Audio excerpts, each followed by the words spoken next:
Muy buenas tardes con todas y todos. Es un gusto compartir con ustedes este panel y desde luego estar frente a tan importantes colegas y asimismo señores y señoritas estudiantes de Derecho para compartir algunas ideas relacionadas con cómo ha sido la aplicación de la Constitución en estos 11 años de vigencia que se cumplieron el 20 de octubre pasado.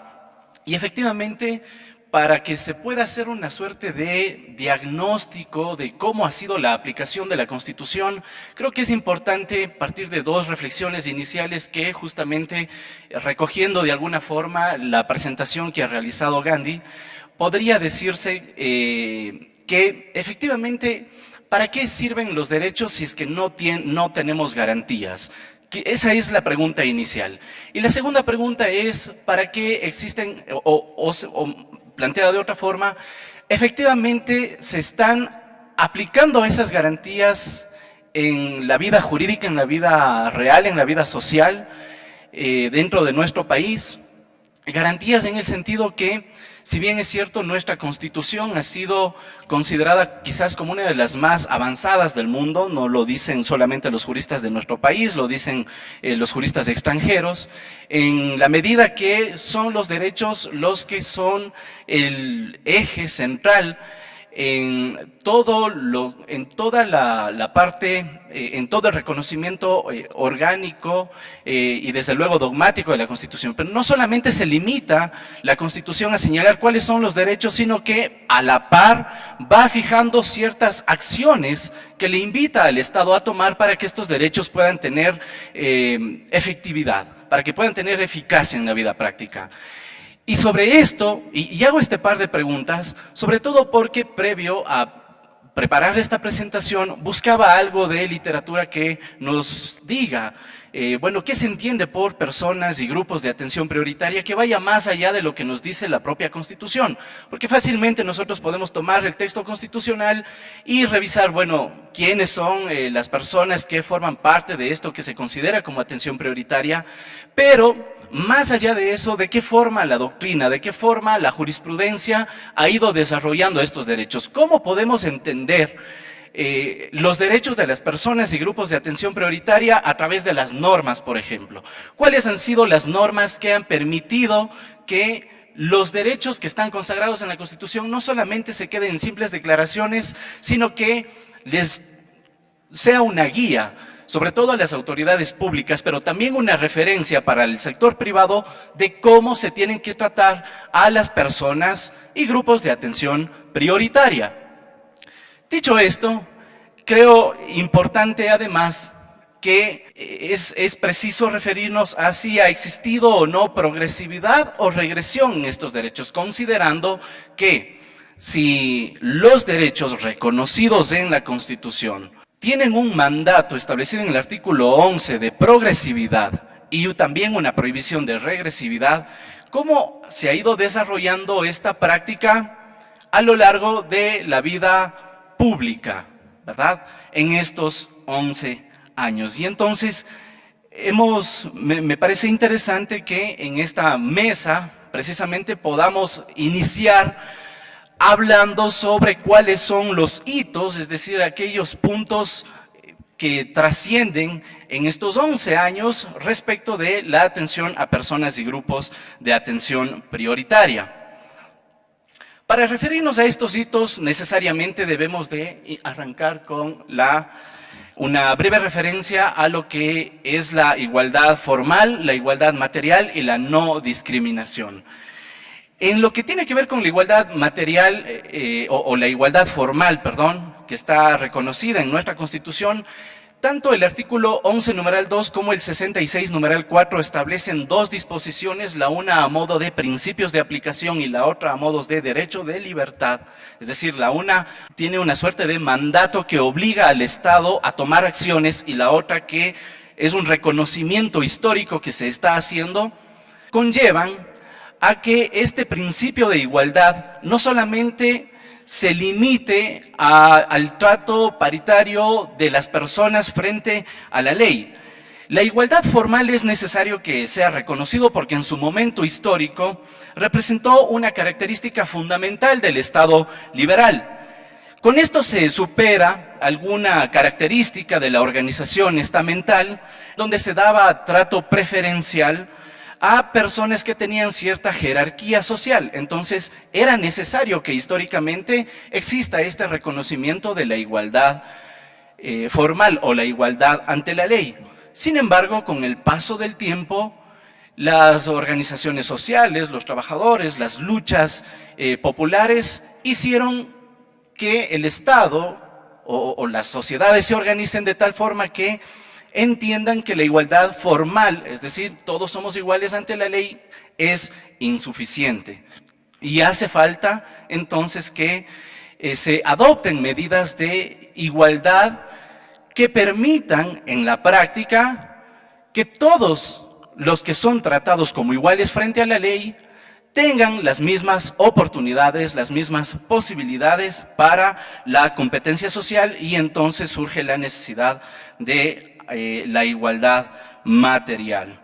Pero estas categorías de la igualdad implican además que está prohibida toda forma de arbitrariedad, y más aún si es que el trato arbitrario se funda en categorías sospechosas. Estas categorías sospechosas, de acuerdo con la Corte Constitucional de Colombia, se fundan en 3 características. La primera es que son categorías sospechosas aquellas que dejan ver ciertos rasgos permanentes de las personas, que son rasgos permanentes que no se pueden prescindir porque en cuyo caso se perdería la identidad de la gente.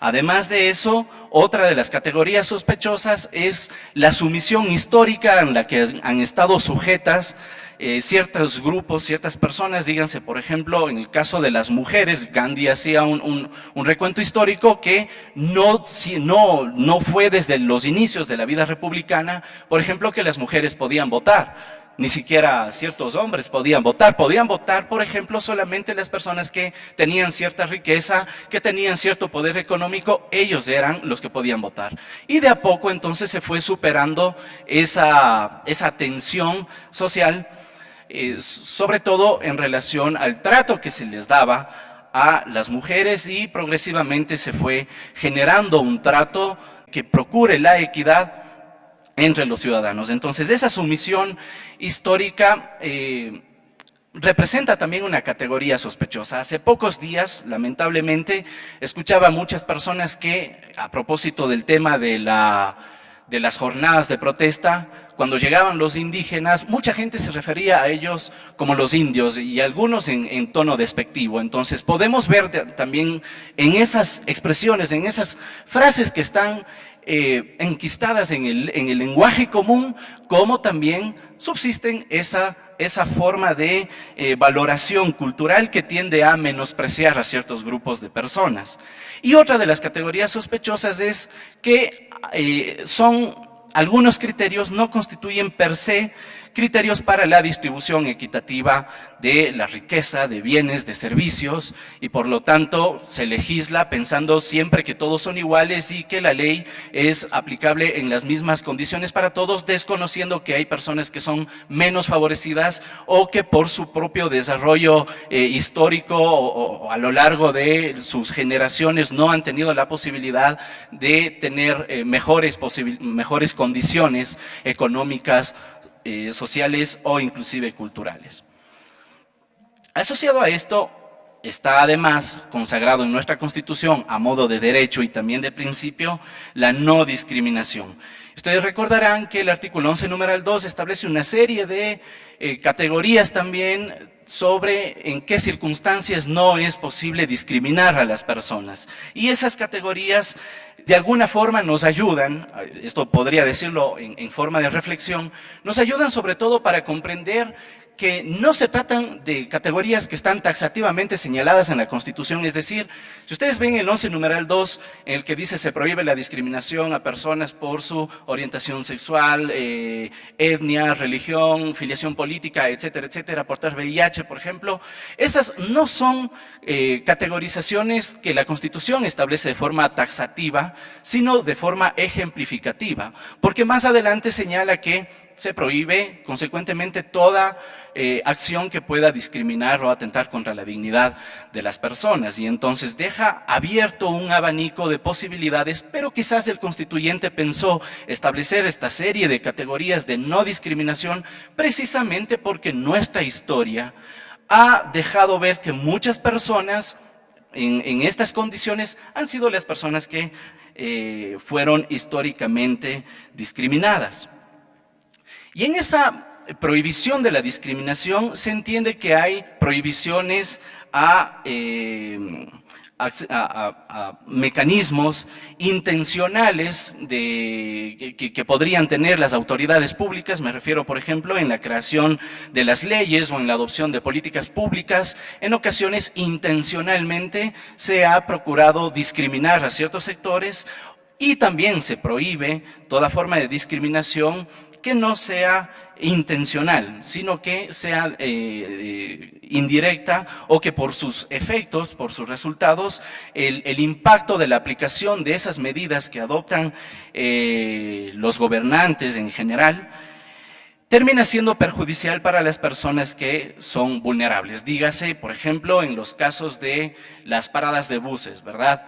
Tenemos en las paradas de buses, con la finalidad de controlar que las personas puedan, no se metan por la entrada que no es, se ponen estas barras, ¿verdad? Sin embargo, eso podría terminar perjudicando a las personas que tienen difícil condición de movilidad. Entonces deben de pensar también en eliminar ciertas barreras arquitectónicas que pueden interrumpir.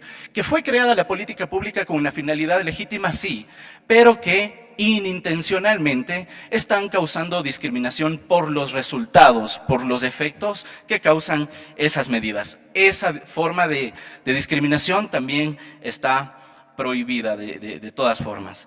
Y sobre esto es interesante una reflexión que hace el jurista Boaventura de Sousa Santos cuando se refiere a ciertas diferencias que inferiorizan.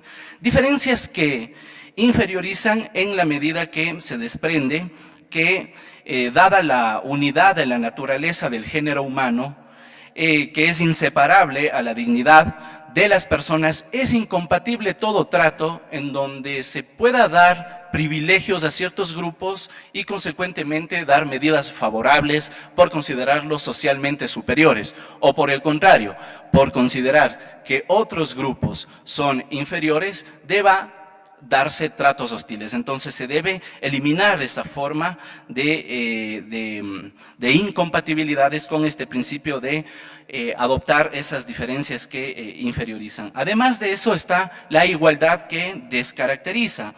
La igualdad que descaracteriza se refiere a que en ciertos sectores de la sociedad merecen medidas especiales que permitan equiparar las condiciones en las que se encuentran. En este mismo auditorio, la gran mayoría de personas podrán escuchar de manera directa lo que intento comunicar, pero un grupo especial de personas necesita una interpretación. Y entonces eso no significa que que por haber dado un grupo o separado un espacio prioritario para estas personas se haya discriminado al resto de gente que está asistiendo, sino que precisamente esta forma de adoptar medidas especiales para la equiparación de todos quienes integramos este salón permite que este grupo de personas que no pueden escuchar, este grupo de personas sordas, puedan acceder a las ponencias que se tratan en esta tarde. Entonces, eso quiere decir que no necesariamente todo trato idéntico es siempre un trato equitativo o justo, ni que todo trato diferente es siempre un trato discriminatorio. Dicho esto, quiero referirme brevemente a cuáles son las personas y grupos de atención prioritaria que están reconocidos en nuestra Constitución. Ustedes encontrarán varias disposiciones de nuestra Constitución en la que se establece quienes integran estos grupos y personas de atención prioritaria. Se refieren a mujeres embarazadas, personas con discapacidad, personas con VIH, etcétera. Y desde luego hay personas además que se encuentran en condiciones de doble vulnerabilidad. Y ustedes verán aquí en estas imágenes que ¿quiénes son esas personas con doble vulnerabilidad? Se establecen entre las personas y grupos de atención prioritaria, por ejemplo, niñas, niños y adolescentes. Pero también se establecen a mujeres embarazadas. Doble vulnerabilidad. Un niño, niña o adolescente una niña o adolescente que esté en condición de embarazo. Doble vulnerabilidad. Doble vulnerabilidad, personas, adultos mayores y también personas con enfermedades catastróficas. Y es posible que esto también pueda conjugarse en una misma persona en función de estas condiciones. Entonces es necesario que el Estado adopte ciertas medidas para que puedan superarse y puedan equipararse, como lo decía, en relación a la igualdad material, que pueda equipararse el trato social y las oportunidades que tienen las personas para competir en la vida social. Esas posibilidades están dadas en función de, o hacen un llamado al Estado para que en cumplimiento de sus obligaciones de respetar, proteger y garantizar, adopten por una parte medidas normativas, ¿verdad?, que desarrollen la Constitución a través de la legislación y sea la legislación la que vaya estableciendo, por ejemplo, en educación, cómo se facilita el acceso a la educación de personas sordas, por ejemplo. Cómo se facilitan medidas en el ámbito de la salud para que las personas que son adultos mayores y que no tienen la misma potencialidad física de generar recursos económicos tengan acceso a medicinas, por ejemplo. Entonces es necesario el desarrollo normativo para que sean posibles y para que sean eficaces los derechos reconocidos en la Constitución. Por otra parte está también la adopción de políticas públicas. Necesariamente las autoridades públicas en el ejercicio de sus funciones, que la característica esencial es precisamente brindar servicios públicos, deben siempre de tener en cuenta cómo vamos a favorecer a estas personas y grupos de atención prioritaria. Y también está la administración de justicia, es decir, si las autoridades que legislan o las autoridades que adoptan políticas públicas no lo hacen de manera eficiente, bueno, finalmente está la Constitución y están reconocidos los derechos. Y entonces, la posibilidad que tienen estas personas y grupos de atención prioritaria es la de acceder a la justicia para que puedan solicitar la defensa y garantía de sus derechos. Y entonces la Administración de Justicia también deberá de considerar condiciones especiales. ¿Cómo se garantiza, por ejemplo, que las notificaciones a una parte procesal que no puede escuchar, efectivamente comunique lo que intenta decir el juez? ¿Verdad? Y más allá de eso está también el cómo la Administración de Justicia va efectivamente haciendo que los derechos se trasladen a la realidad. Y en eso, en función del tiempo, voy a referirme brevemente a 3 casos. El primero es el caso, a ver, déjenme ver si está la diapositiva que es. El primer caso es el caso González Yuy TGGL versus Ecuador. Este es un caso que, vale decir, no solamente la Administración de Justicia debemos entenderla en el ámbito local, la justicia ordinaria y la constitucional, sino también la justicia que se administra a nivel internacional. Y entonces, en este caso, ustedes conocerán, se trata de una niña que cuando tenía 3 años de edad, por una enfermedad necesitaba una transfusión de sangre, fue a la Cruz Roja de la SUAY para que le hagan esta transfusión y la Cruz Roja le hace una transfusión de sangre contaminada de VIH. Luego, la familia de esta niña acude a la Administración de Justicia Ordinaria, tanto en la vía civil para solicitar indemnizaciones por daños y perjuicios y también en la vía penal para solicitar que se investigue quiénes tienen la responsabilidad y sin embargo el Estado dejó que ambas causas prescriban. Nunca tuvo justicia interna esa niña y sin embargo ya padecía de una enfermedad catastrófica que no solamente se limitó al desconocimiento de la justicia interna en el país, sino que además de eso su condición de tener de ser portadora de VIH generó que sea expulsada de la escuela y además de eso, como en esa época, me refiero a 1998, todavía no se entendía bien cuáles son los efectos que tiene esta enfermedad, que no es una enfermedad contagiosa y más. Entonces no solo que fue discriminada a ella, sino también su familia. A su madre le sacaron del trabajo, le quitaron toda forma de posibilidad de acceder a la educación, no garantizaron su derecho a la salud, en fin. Y por supuesto el Estado fue juzgado y condenado por no haber supervisado y fiscalizado que los servicios de salud que se prestan dentro del Estado efectivamente presten las condiciones suficientes para que no se vulneren sus derechos. Y además de eso, también se vulneró, como consecuencia de su enfermedad catastrófica, el derecho a la educación, la salud, la no discriminación. El amigo moderador me dice que he llegado al tiempo, así que quiero invitarles además, nada más para dejar una suerte de llamado a revisar cuáles son estos hitos en la protección de las personas de atención prioritaria, un par de sentencias de la actual Corte Constitucional. La primera es la sentencia que se refiere a el control de constitucionalidad que se realizó sobre el estado de excepción que se ha declarado en el sistema penitenciario. Ustedes conocen que el sistema penitenciario entró en una grave crisis y como consecuencia de eso, la Corte Constitucional, el presidente de la República declaró el estado de excepción para todo el sistema carcelario y la Corte Constitucional tenía que hacer un control de constitucionalidad de ese estado de excepción. La idea o la conclusión a la que llega la Corte en sus dictámenes de constitucionalidad es que no se puede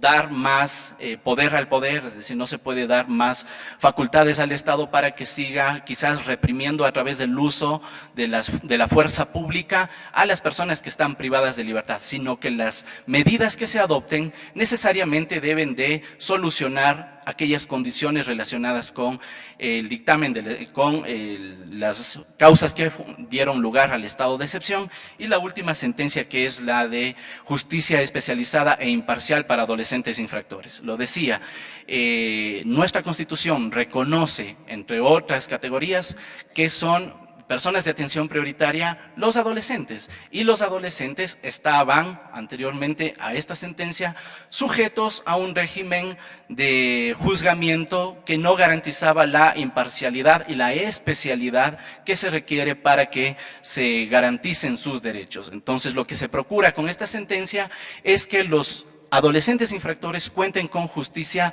especializada, con un juez imparcial y de esa forma se garantice una suerte de justicia restaurativa que lo permita reinsertarse en la sociedad y no una suerte de justicia punitiva que es la que se aplica a los mayores de edad. Mil disculpas por el tiempo y muchas gracias por su atención.